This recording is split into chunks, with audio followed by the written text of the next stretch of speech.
capitalismo tiende a destruir sus dos fuentes de riqueza, la naturaleza y el ser humano, dijo una vez proféticamente el gran filósofo del siglo XIX, economista y revolucionario Karl Marx. Producir para ganar mucho y cada vez más y más veloz está aumentando drásticamente el caos climático, con feroces tormentas a destiempo, inundaciones donde no las había, sequías interminables, olas de frío o calor extremos, maremotos, terremotos y para de contar. Y el peor impacto se los llevan quienes menos tienen. Y esto se suscribe en la lucha capitalismo versus socialismo, o más allá, en la lucha de muchos por un mundo mejor, más humano, donde el planeta, sin duda, es el centro para lograr la convivencia, la paz. Algunos admiten que urge cambiar el sistema para evitar el colapso. Otros se aferran y más bien buscan formas de demostrar que manteniendo el capitalismo es posible.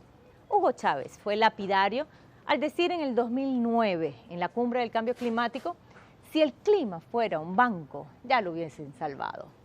Cambio climático, una alerta más de las acciones desmedidas del hombre y el capital. Pongamos el punto en la I.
Como antesala a la Cumbre del Clima en Naciones Unidas, en septiembre pasado 2019, se dio en más de 100 ciudades del mundo una gran movilización o huelga general contra el cambio climático.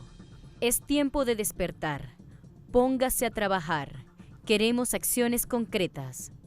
Eran apenas algunos de los eslogans que se leían en carteles y pancartas de los participantes de esta jornada mundial, quienes exigieron a los gobernantes acciones rápidas y contundentes.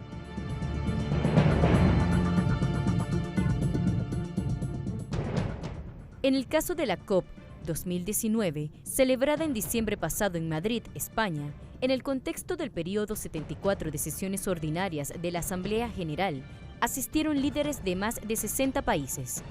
El secretario general de Naciones Unidas, Antonio Guterres, una vez más se expresaba preocupado.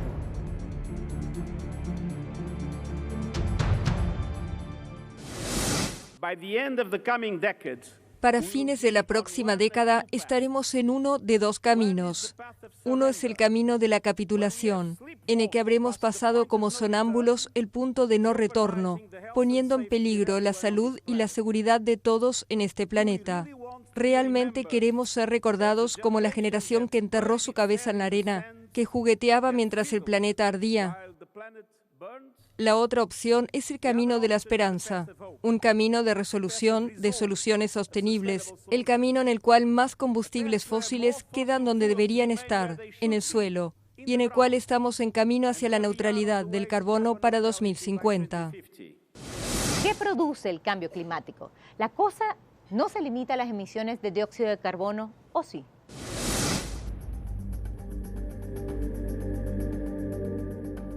Las industrias hidrocarburíferas, con sus enormes capacidades de combustión, son las principales responsables de la contaminación ambiental en diversas modalidades.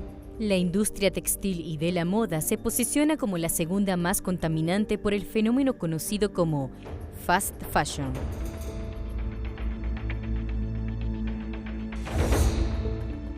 Millones de prendas de vestir terminan convertidas en microplásticos, afectando principalmente a los mares. La industria de la minería, con los aportes a la deforestación, también cuenta entre las causas. Lo mismo que la caza de especies animales, el enorme mercado de exportaciones y la fabricación de productos químicos que aumentan la emisión de gases de efecto invernadero.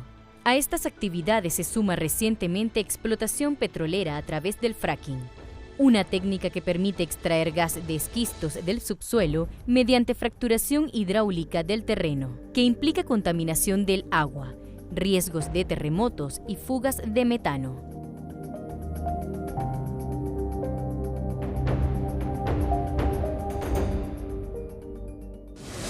Seguro han escuchado hablar de Greta Thunberg, una jovencita sueca de 16 años que ha alzado su voz en varios discursos en defensa de la madre tierra frente a las acciones desproporcionadas de grandes poderes. Pero su grito está acompañado de una advertencia. Hay quienes piensan que detrás de Greta hay poderosos moviendo los hilos. Я, может быть, вас разочарую, но я не разделяю общих восторгов по поводу выступления Греты Тунберг. Вы знаете, то, что молодые люди, подростки, обращают внимание на острые проблемы сегодняшнего дня, в том числе на проблемы экологии, это правильно и это очень хорошо. И их, безусловно, нужно поддержать. Но когда детей и подростков кто-то использует в своих интересах, это достойно только осуждения.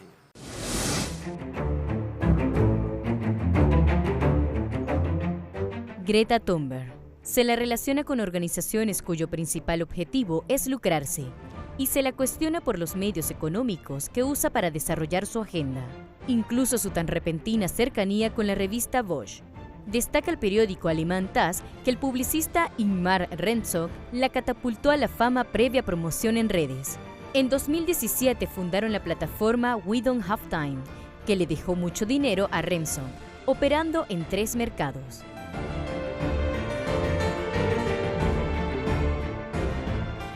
Fue invitada a la Cumbre Climática de Naciones Unidas en septiembre de 2019 y antes que viajar en avión, prefirió cruzar el Atlántico en una embarcación que se usa en carreras de yates a nivel mundial por empresas como la BMW, que no profesa con las ideas de ecología y de ausencia de emisiones, que tiene un coste de 5 millones de euros y que, según afirman algunos medios, el viaje de 2 semanas habría costado unos 40.000 euros.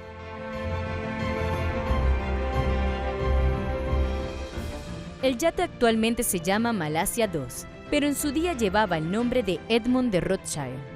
Su madre está vinculada a la élite de Silicon Valley y a Al Gore.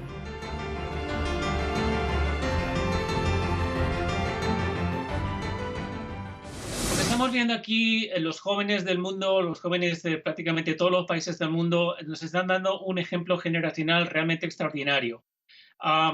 Todo empezó prácticamente con Greta Thunberg, que hace poco más de un año ella sola comenzó una huelga climática y que se ha convertido en un fenómeno mundial, un fenómeno global, que realmente ella y los otros jóvenes, líderes jóvenes que están al frente de este movimiento en el combate contra el cambio climático, son los que más los que más han contribuido en el sentido de elevar la conciencia mundial sobre este problema. Estamos escuchando que hay críticas contra ella porque puede ser quizá una herramienta de mercadeo.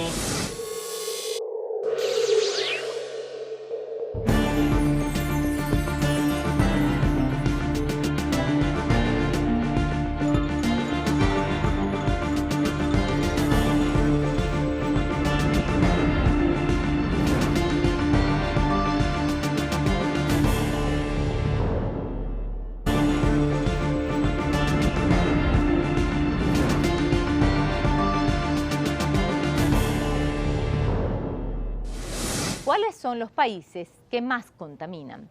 ¿Por qué la situación es cada vez peor? Como dice el Acuerdo de París, que por cierto Estados Unidos ya no suscribe. Donald Trump retiró a su nación del acuerdo, que entre otras cosas comprometía a los países ricos a ayudar financieramente a los demás para apoyarlos a reducir sus emisiones y apoyarlos para adaptarse al cambio climático. La gran pregunta es, ¿alguien cumple? ¿Son los espacios que abre la ONU los más propicios y eficaces? Algunos datos y seguimos.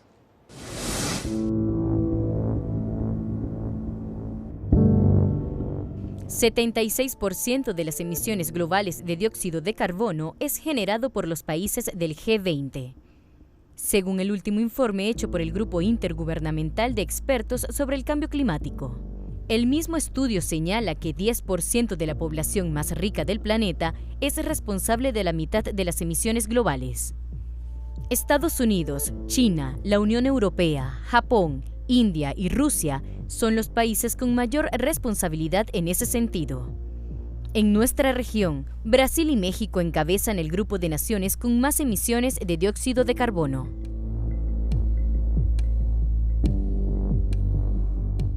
Algunas potencias intentan aplicar políticas para mitigar la situación. Sin embargo, en más de una vez el presidente de Estados Unidos, Donald Trump, ha dicho que el calentamiento global es un concepto inventado por y para los chinos, para que la manufactura norteamericana no sea productiva. Ante la profundización de la problemática en 2015, 196 países firmaron el Acuerdo de París. Allí se establece que los países deben adoptar acciones para que la temperatura del planeta no aumente por encima del 1,5 grados centígrados.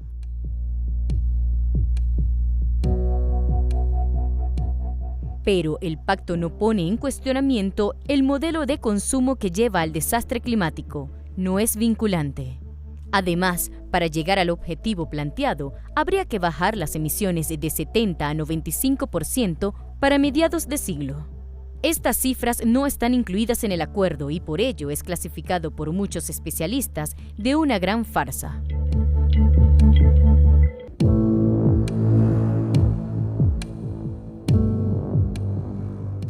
Tenemos un enorme obstáculo ahora mismo en todo el mundo en el sentido de combatir la crisis climática. Hasta que el señor Trump llegó a la Casa Blanca en el año 2017, Estados Unidos era uno de los líderes mundiales en el combate contra el cambio climático. Desde que este señor llegó a la Casa Blanca, Estados Unidos se ha convertido en el mayor obstáculo del mundo en el combate contra el cambio climático. Este señor realmente no tiene una conciencia generacional, ya tiene 72 años, él no va a ver las consecuencias de sus acciones descabelladas. Es realmente triste que el señor Trump sea el único líder mundial que niega la ciencia climática, la llama un cuento chino. Realmente triste todo esto que estamos viendo en Estados Unidos. Por primera vez en más de una década, las emisiones de cambio climático, la contaminación de combustibles fósiles ha ascendido en Estados Unidos, algo que realmente dábamos por hecho de que nunca más volviera a ocurrir. ¿Es posible detener el cambio climático sin transformación radical del sistema? ¿O mientras persista el capitalismo como orden mundial imperante?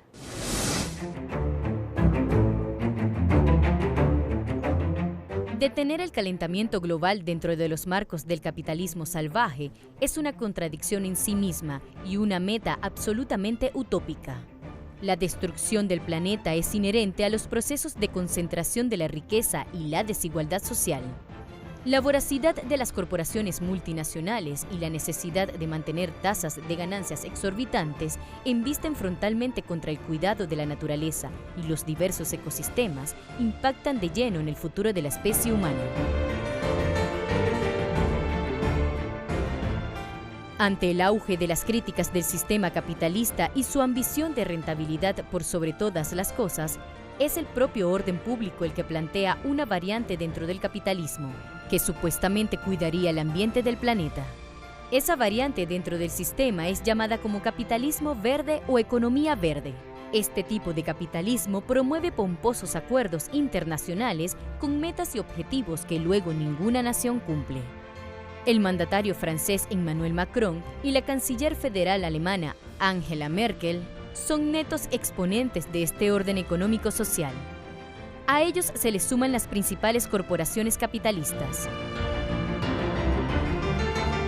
El presidente del Estado Plurinacional de Bolivia, Evo Morales, señaló en su momento que la economía verde no es otra cosa que una variante del capitalismo al que denominó capitalismo ambiental. Agregó que es una forma de mercantilizar las fuentes naturales de la vida. Es un nuevo intento de imponer el colonialismo a los países de nuestra región. Quien también ha sido crítico de la política ambiental es el Papa Francisco. En su encíclica Laudato Si, el sumo pontífice advierte que las potencias deben admitir su deuda ecológica que arrebatan las reservas de las regiones en desarrollo para alimentar su propio crecimiento. Producto del cambio climático, se está derritiendo el Polo Norte o la región del Océano Ártico. En medio de todo surgen suspicacias, y es que este fenómeno es conveniente para las potencias que están en permanente disputa. Debajo del mar hay cantidades de recursos minerales, incluyendo las tan demandadas tierras raras para la fabricación de autos y sistemas de telecomunicaciones. Y también está el 13% de las reservas petroleras mundiales no exploradas. No es casualidad que algunos países tengan apetito en estas zonas. China, que ha comenzado a llamarse a sí misma potencia casi ártica, a pesar de su lejanía del círculo polar ártico, en caso de un deshielo de la capa polar, tendría posibilidad de enhebrar una estación de paso útil en su ruta de la seda polar, que se sumaría a las rutas continental y marítima que ya viene tejiendo. De hecho, ha comisionado a varios rompehielos, incluidos algunos que funcionan con energía nuclear, para forjar nuevas rutas para sus productos a través del hielo ártico.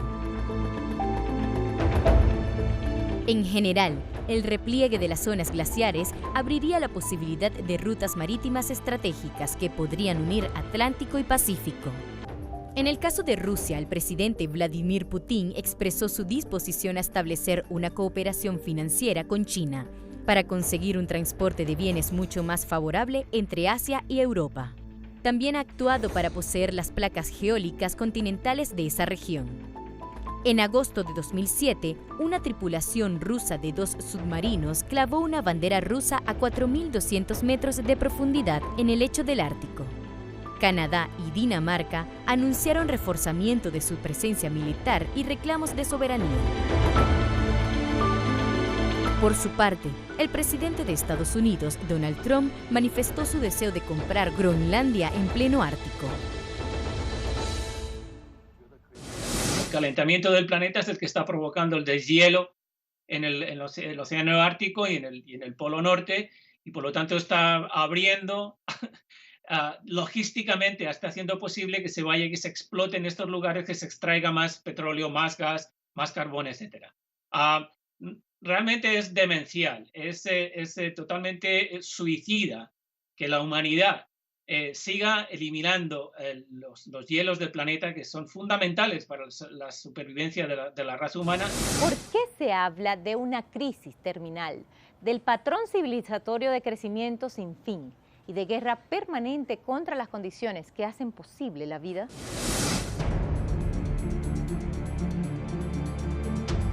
Distintos intelectuales señalan que estamos en presencia de una crisis terminal del patrón civilizatorio del crecimiento sin fin y de guerra permanente contra las condiciones que hacen posible la vida. Esto se debe a que la crisis propia del sistema capitalista ya ha sobrepasado los límites de la capacidad de carga de la Tierra. Las severas desigualdades sociales, las alteraciones climáticas que afectan a diferentes regiones y poblaciones del planeta, son algunos de los elementos que marcan la actual crisis del orden mundial capitalista. Ya es inviable el supuesto patrón civilizatorio guiado por la guerra sistemática de los seres humanos en contra de la naturaleza. Esta es una cosmovisión que plantea una ruptura radial entre seres humanos y naturaleza, entre la razón y el cuerpo.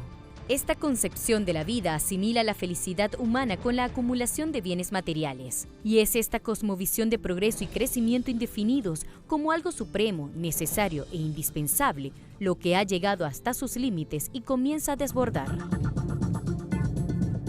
Uno de los sectores donde más se manifiesta esta crisis terminal es la industria automotriz. Durante las fuertes turbulencias financieras de 2008, los gobiernos salieron al rescate de estas corporaciones.